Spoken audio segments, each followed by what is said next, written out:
You're listening to Pillowstories. Tonight we're going somewhere the light doesn't reach. I spent a night at the Blackwood Asylum, and I realized that some places aren't abandoned. They're just waiting for someone to listen. I hope you're comfortable, because once we enter Ward 7, there's no turning back. They say Blackwood Asylum wasn't built to cure people. It was built to hide them. The walls are 4 feet thick, granite and lead. Most people think that's to keep the patients from escaping, but after spending a night there alone, I think the architects were trying to keep something else in. I'm a skeptic. I've spent my life debunking haunted locations. To me, a ghost is just a drafty window or a settling foundation. So when I heard about the laughing walls of Ward 7, I didn't feel fear. I felt an opportunity. I arrived at 10 p.m. The air inside Blackwood is different. It's heavy. It feels like walking through water. I set up my base in the old common room. Dust motes danced in my flashlight beam like tiny, frantic spirits. For the first 3 hours there was nothing, just the sound of my own breathing. I remember thinking how disappointed I was. I even joked into the microphone, "Is that all you've got?" I shouldn't have said that. At 2:14 a.m., the temperature dropped. Not just a chill, it felt like the heat was being sucked out of the room by a vacuum. And then I heard it, a giggle. It didn't come from the hallway. It didn't come from the door. It came from the brick right next to my ear, a thin, reedy sound like a child trying to stifle a laugh.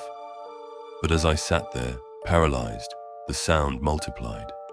It spread across the ceiling, down the floorboards, until the entire room was vibrating with 1,000 different voices, all laughing at a joke I didn't understand. I grabbed my recorder to check the levels. The needles were peeking into the red, but when I put on my headphones, I heard a voice. It wasn't laughing.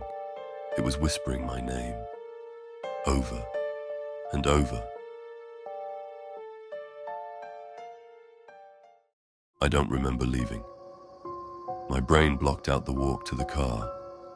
All I know is that when I got home, I felt a sense of relief for about 5 minutes. I'm sitting in my room now, recording this for you. It's quiet, but that's the problem with Blackwood. Once you hear that silence, you realize it's not empty. It's just waiting. The doctors at the asylum used to say that madness is contagious. I think they were right, because as I sit here in the dark, I think I'm starting to get the joke.